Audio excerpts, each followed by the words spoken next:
Hey guys, this is the Lovin Dubai show. It's Friday morning, the Friday before Christmas. We were feeling the Christmas spirit this morning. We spoke about the big news about Dubai Metro Blue Line. We have everything you need to know. The Arab Reading Challenge, why it's going to transform Arabic for the youth. And the top viral foodie moments of 2024. And the Armani suit guy scam is back in Dubai. Please be vigilant. And if you guys missed the show, you can subscribe to the Lovin Dubai show podcast wherever you get your podcasts from. And enjoy! Good morning, Dubai. Welcome back to the Lovin Dubai show. On the Friday before Christmas, we have big news today. Breaking news yesterday, the Dubai Metro Blue Line has announced its opening date, and it's very specific. And as well, Arab League urges schools to adopt Arab Reading Challenge. On the scam front, you'll know this if you've been living in Dubai for a couple of years, the Armani guy suit scam is back, and we have a little bit of information on it. And as well, the top UAE Foodie Moments of 2024. And today's rapid weather report expects highs of 25 degrees Celsius. It'll be fair and partly cloudy, a little bit chilly. I love the weather. It's getting really cold and I don't mind it actually. Maybe we're just like, I'm too used to the heat in the UAE that maybe adapting to the cold is gonna take me a while, but that's fine. However, if you guys don't know, but we are having a 12-day Christmas giveaway. It's the Lovin Dubai Advent Calendar for Christmas. We are giving away everyone tickets. Tickets every day. Tickets for galore. you guys to enjoy. Yeah. So yesterday's question, by the way, if you want to be winning, you need to be answering the questions that we are posting online or that I am posting online. So yesterday's question was, where would you want to spend Christmas in Dubai, right? And of course, while everyone was like, oh yeah, JBR, that. I'm going to be reading some of the answers because they're really creative, not going to lie. Anyone watching on the show, where would you like to send Ski Christmas? Dubai. Interesting, because maybe I would assume they would want to experience the snow. And there's a really good Santa there. I've heard people talk about all the Santas around Dubai, and apparently Ski Dubai Santa is like elite. Maybe I should go. Maybe, because you know what, I all the time say to my family that I wish I had witnessed snow, but I didn't because we live in Dubai. But that's okay. Other people said home, Dubai Marina, home, at work, because us in the service industry make our guests feel they are having their best Christmas. Oh, shout out to everyone working. Thank you for that. You know, when you go to these brunches, like at Souk Madinat or in Marina on Christmas Day, and it's so decked out and it's so festive and it's so cheery, but you know there's people celebrating Christmas who are working, and it's tricky working on Christmas Day if you celebrate, so shout out to those people. Hats off to you, but before I reveal the winner, I want to ask you, Casey, where would you want to celebrate Christmas? Maybe you're going to be winning. You never know. I always enter, by the way. You never call me out. I just never call me out. If I was in Dubai, it would depend on the group. I would either do a really fun brunch. Okay. I've done the Jumeirah Al Khazar brunch on Christmas Day. Santa comes in. It's absolutely glorious. Or a turkey takeaway, because I'm lazy and they like the turkey. Have you ever done a turkey takeaway? No. So it is a delivery turkey with all of the trimmings. So what my mum used to spend weeks prepping and planning at home, because you have your turkey, your roasties, your stuffing, your gravies, your Brussels sprouts, your cranberry sauce, your, what's that nice red thing? Everything, glazed carrots, everything. You can get it all in a big box. Delivered to you. Delivered to the door. Wow. I have a question now. If, let's say, like you have like your family or in-laws, and I'm only asking this question because this is very common in my culture and it's kind of like funny, and I think Masa can confirm that. If you have like a big gathering, right, and you don't want to cook, right, and you got this turkey takeaway to be delivered, to be served at the table, would you be like, oh yeah, I made that? No, never. No, you wouldn't. Oh yeah, wow. Because, I can't lie. Yeah. I'm so never. I would never. It's so funny because, like back in my culture, and I don't know, Masa, if you can confirm that or not, but women, when they have their in-laws come to their houses, I'd put on a show though. Really? What kind of like show would you? As in, like, I'd actually cook. Okay, yeah. I mean, like, because for us, like, when a woman cannot cook, that would be like embarrassing in front of her in-laws, and then she would not want to be embarrassed, so she would plan it with her husband. Like, I'm gonna be ordering food, but you better not say that it's takeaway.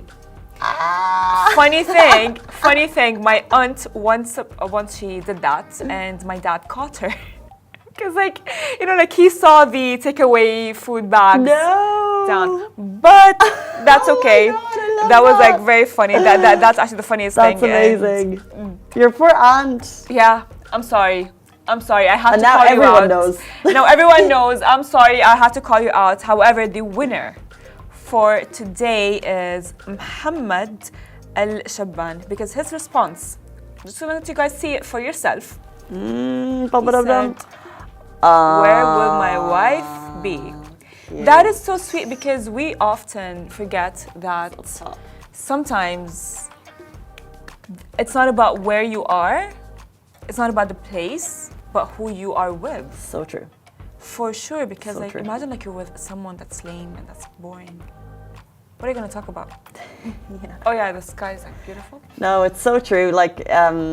Christmas is very much a family holiday because it's a national holiday. So you're spending time with your family, and it's the one day of the year you actually don't spend time with your friends. You have to spend time with your family. But you want to make sure that you love your family. But it is also where your family are. So I may not go home to Ireland this Christmas, but I'm going to London because my sister is there and my mum will be there. And that will be Christmas.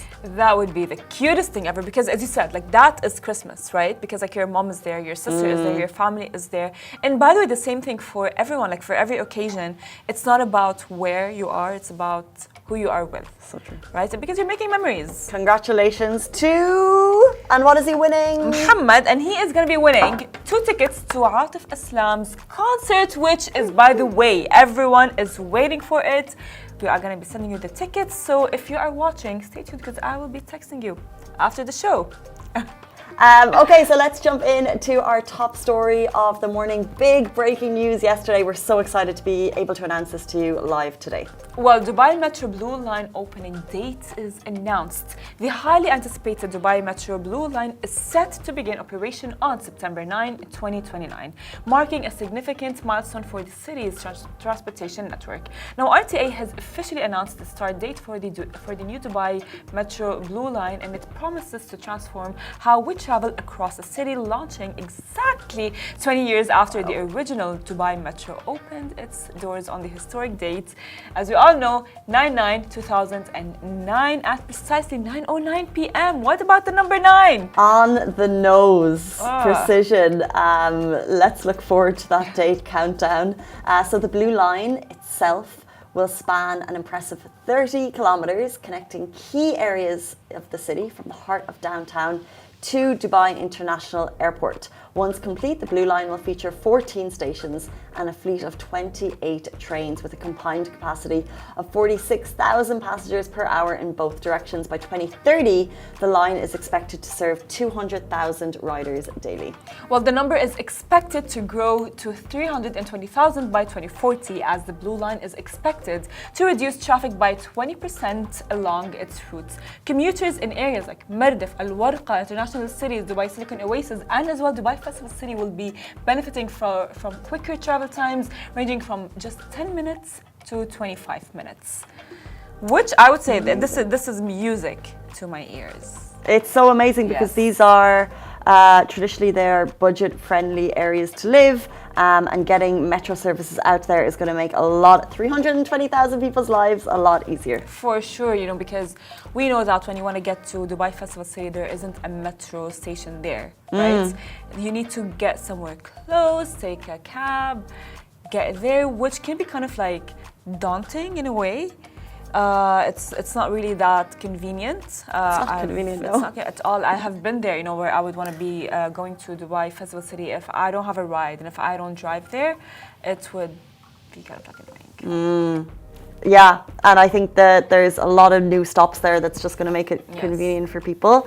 Dubai Creek Harbour is going to have a new station. Dubai International Cities, Al Warqa, to a tune of 5.6 billion dirham. And every single day this week, there's been a bit of a trend that we've announced teeny tiny things that the RTA and the City of Dubai is doing to improve traffic on the roads.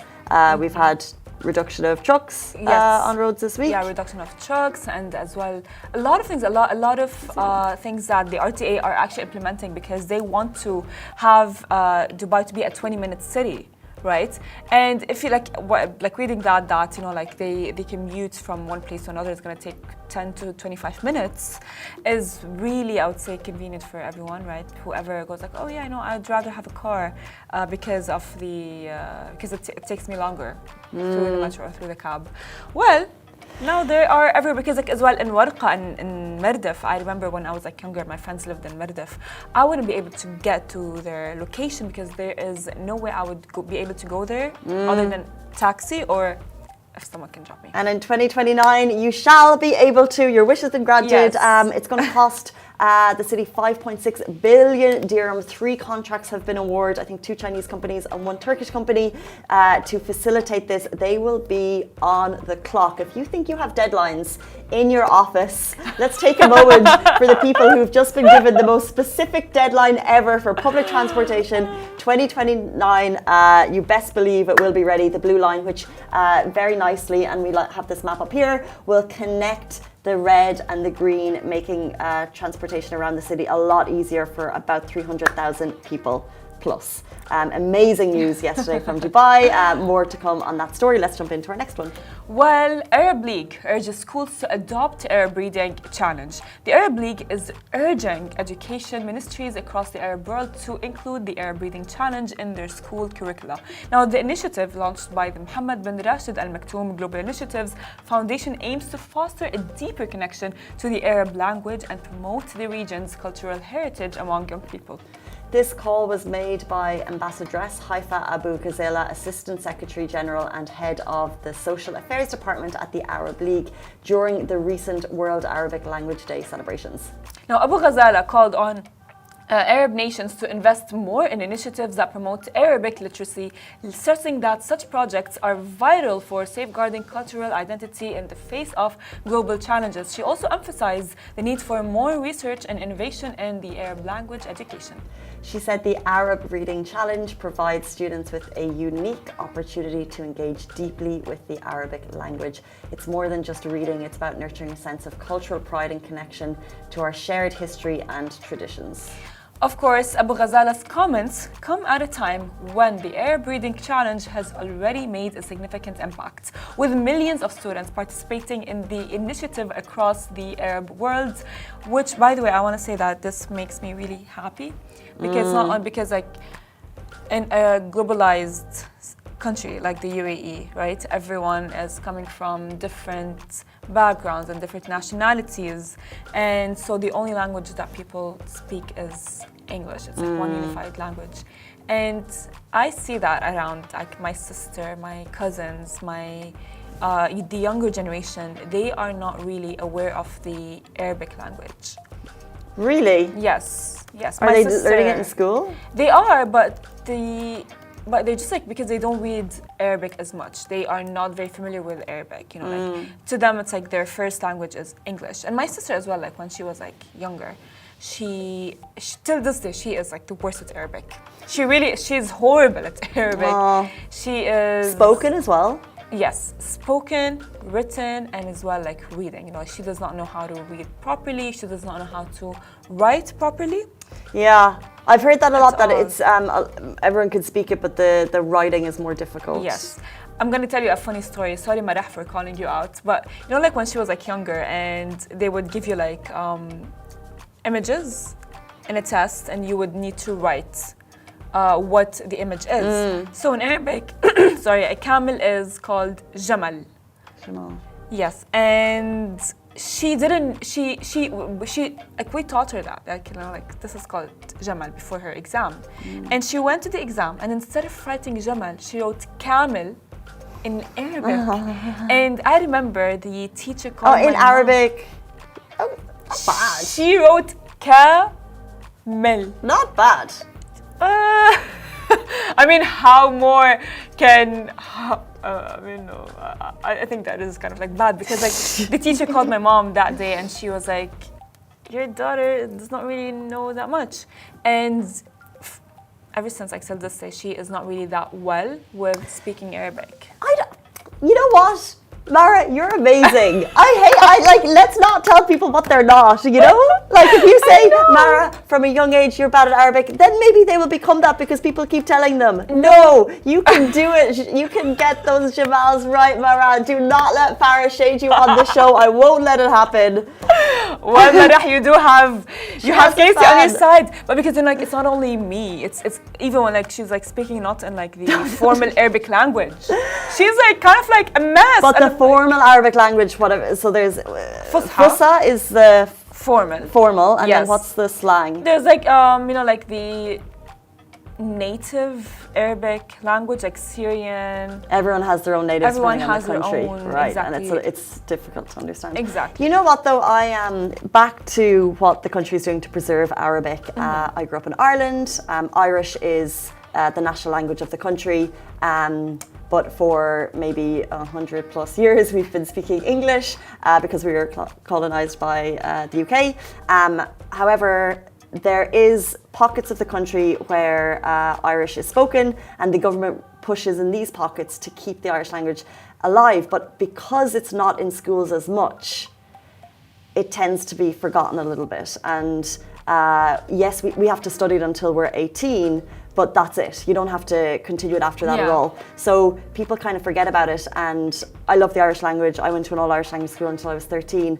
And I loved the initiatives that keep it going because it's so sad to lose such an important part of your culture. Course. And it has to be pushed by the government. It has to be because it's so easy for a 14-year-old, 15-year-old to not care. Why would they care? For sure. But it's only when you get older and you realize the value of it. So, and especially reading, because reading is such a great thing for the youth. I think this is such a great way, don't throw literature at people and history of the language. Reading is such a nice way to keep a language alive for youth. So I love this. For sure. And I was going to, by the way, ask you about that because I know for sure that Ireland, you guys speak Irish and it's not English. And I didn't get to know that until by the way, a few years ago. But I wanted to ask you, do you not speak Irish? Do I not speak Irish? No, yeah, do you know how to speak Irish? Well, I went to an all-Irish school until I was 13. I spoke English at home. All of my schooling after 13 was all through English. All of my friends, we all speak English. Everyone speaks English. But you study, it's like a little bit like Arabic, is that you study it in school. But then you don't really practice it. You don't really practice it, but I was lucky in that the school that I went to when I was younger was all Irish. And I lived in an area, it's called a Gaeltacht, and they encourage, so like the post office, when you go to the post office, there has to be someone who will speak Irish to you in the post office and in the police station and in the church, in these small little pockets around the country. They're called Gaeltachts. But wouldn't you want, for example, the Irish language to flourish more across Ireland? This is what they're doing. It's not of course, but it's initiatives like this that you need push from. For sure. And there's, I haven't lived in Ireland for 10 years, so I don't know how much is happening. I know that there's a small number of people who are super passionate about keeping it alive. Our president is amazing, by the way. He's a big pusher of the Irish language, but you need initiatives from the government continuously. I actually don't know if that's happening. I don't know.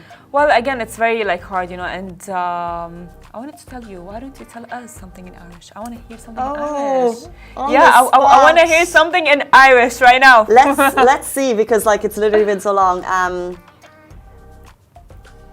Inye, yesterday, Huig Mead Gudi on. Oh my! I said we went to the art place agus May Modenair Had dinner. Lahaga Nullag for the Christmas. That's so broken. It's fine. That was so broken. I said last night we went to the place and I ate my dinner for the Christmas. That's what I said. Is it too broken? It's like when you don't understand how to. That was so I can't. I would need a minute to think. Yeah. Well, would you? Nullag Hannah, happy Christmas. Would you want your kids to grow up knowing Irish? I'd love if they had the possibility of going to an Irish school where it's just easy. But I think in Dubai, it probably, if my kids are growing up in Dubai, it's probably not worth it. Yeah. But yeah, I'll have to think about that. Yeah, well, well, there you go, you guys. I mean, this initiative is amazing, and I think it's just going to be persevere the Arabic language and maybe give kids, understand their culture and where they come from and not lose it at all. Let's move from culture to scams. The Armani scam is back in Dubai. Firstly, everyone watching on Instagram, YouTube, Twitter, TikTok, behind the scenes, Farah, have you heard of the Armani suit scam? No. I wanted to tell me, what is the Armani scam like? So I heard about this years ago, and I wasn't sure if it was an urban myth or a man or like a group of people. However, in the last couple of weeks, I've heard that it has actually happened. It happens a number of times, and they're scamming people out of thousands of dirhams. It happened to a friend of mine recently, so I'll get into that. But this story was just posted recently on Facebook, and it basically kind of gives you an idea of what happened. So this person said, I was stopped in Media City yesterday by a guy asking for directions to the airport. Not him, but visual representation. So the man said he needed directions to the airport, and the man said, hey, I'm a fashion designer from Milan, very well dressed. And after chatting for a while, he said, look, I really like you, and I want to give you 2 Armani suits because I don't want to pay for the excess baggage for the flight to New York I'm about to pop on for a fashion show. By the way, do you have any local money? Because I don't have any. And the guy was like, no, I don't have any money. And that was the end of that story. But same thing literally happened to a friend of mine. I hope it's okay if I tell the story. A couple of weeks ago, well-dressed man came up to him and said, they started chatting, and the guy was like, are you 5'10", I don't know, is this your size? And the guy was like, yeah, that's my size. And he was like, this is kind of strange, but I've just come from maybe a fashion show. I work with Armani, and I have a couple of suits in the back of my car. Now, I actually need some cash to buy my kid a PlayStation. So they basically discussed a barter. And my friend ended up giving this guy cash to get his kid a PlayStation because he was on the way to the airport. They're always on the way to the airport. And he left with 2 Armani suits, but alas. What? Okay, well, this is a different kind of like level of scam. Like, it's happening. This story was near the Jumeirah area. The story that happened to my friend. Someone posted that they were. That someone came up to them near Media City. I heard it used to happen in the Barsha area. The Armani suit guy. I don't know if it's one or many, but they're well dressed. Oh my God. It's a thing. Did not the police get them, or? Well, this story from Facebook was just a conversation. The person walked away with my friend. Like, I don't think the police can really get them because you hand over cash. I don't think you'd really call the police in this situation. And you walked away with 2 suits. They just happen to not be real. Like, you met a stranger in the street and you gave them money. I don't think you really go to the police for this kind of a situation, do you? Yeah, of course, because like at this point it is clearly a scam. And I would assume that it's a group of, men maybe together. They sit down and they go like, fine, these are like the suits for you. You go and get whatever cash you can, and then everyone who can collect the more cash. Yeah, who knows? By the way, that's actually really creepy. Yeah, look. Beware. Yeah, beware, be vigilant. I'm just thinking of my mum walking around Dubai, like, if you're going to scam people in, the youth, don't go near the oldies because they don't need that. They're vulnerable. I mean, they're not only vulnerable, scam me, please. They're too nice. They're too nice. They're too nice. They're going to think of you and your kids, and they're going to put themselves in your position, and they're not going to know that your suit is fake. Yeah, look. That is really mean. Oh, look, we have someone. I told you this was a thing. To Fatboy Within, interesting Instagram handle, said, I have come across a guy with the same story, but it was Loro piano suit that he came from a fashion show. They're always coming from a fashion show. The only thing, I did not buy it. He was asking money for an Apple tablet and giving me like 6 sets. No way. Loro Piano, that's a fancy brand. I feel like I'd be like, because that's the Loro Piano scam guy. Okay. Oh my God. Yeah, it's a thing. So be vigilant. If a deal is too good to be true and you meet a stranger on the street, it is. Plus, I mean, what kind of like a deal it is? I wouldn't believe this deal. I wouldn't buy it, for sure. My friend did. He said, interesting, because my friend is in sales, and he said, in sales you have tactics, Yeah. And as he replayed the conversation in his mind, he said that this seller went through every tactic in the book. So he used flattery. So he said to a friend, "Have you used to be a model?" And the guy was like, the guy, because it's like flattery, and you're thinking, how on earth did you know my exact suit size. And then he happened to have these exact size of these suits in the car. He was like, how is that even possible? He probably had a few in the boot. I don't know. Well, I mean, the Armani suit I'm scam. sorry. Please beware, guys. Please, because like this is like a different level of scam. I mean, I just got a scam message on my phone. Yeah, so there's scams, but this is real. This is different. IRL. You know what we've been doing in the last couple of weeks is bringing together all of the best news stories of 2024 in Dubai. There's a great story on our feed. You can look at the top news stories. I was just thinking we should do a top scam stories of 2024 as well.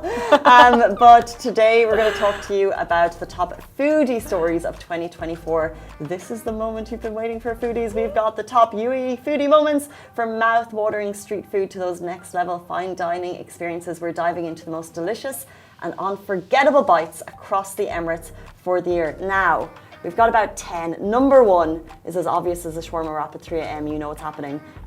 It's fixed chocolate, obviously, biggest food moment. But I want to run you through the others.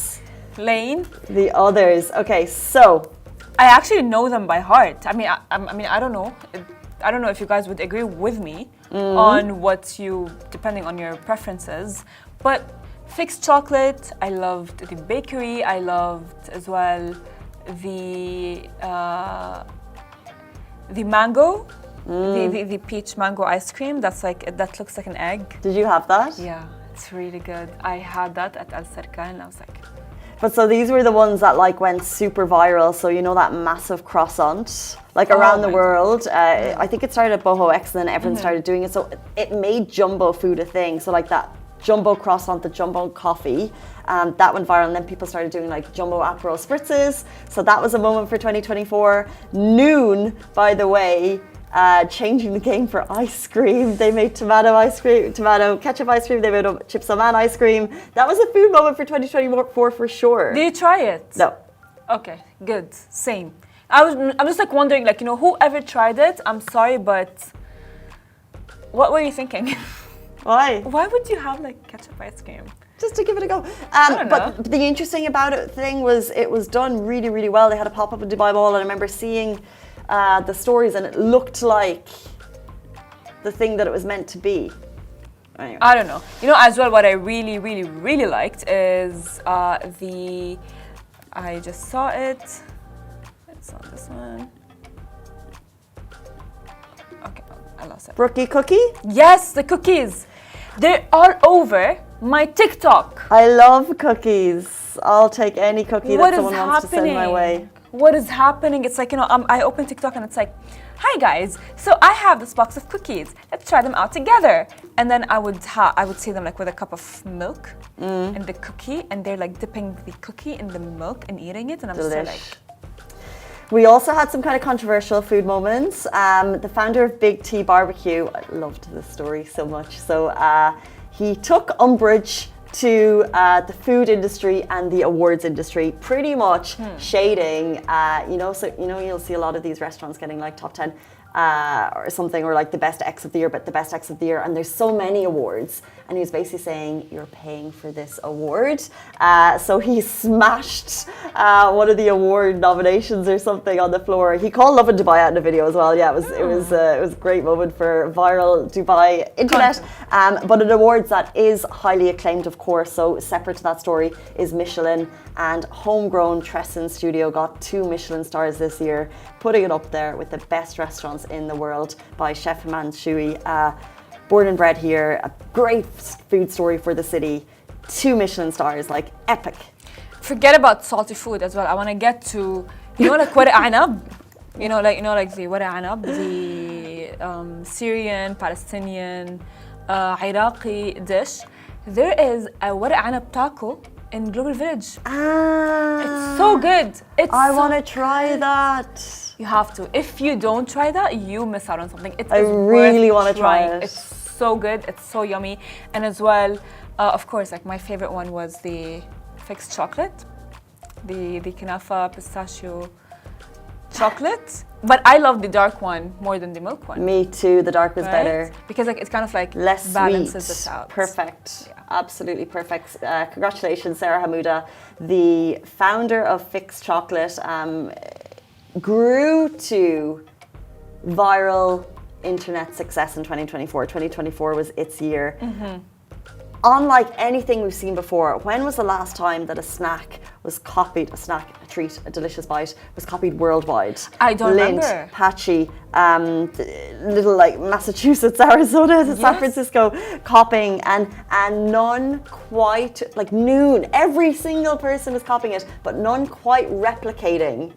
And I truly mean this. Fixed chocolate. This is the fix one. This is the real viral Kanafa chocolate one, and it's unbeatable. I've had a couple of the fakes, but this is way better. And as well, by the way, like they're creating cakes out of it. Crepes. Oh, the Dubai chocolate kunafa cake, the Dubai chocolate kunafa crepe, the Dubai chocolate kunafa brownie, the Dubai chocolate kunafa ice cream, the Dubai chocolate. They're coming.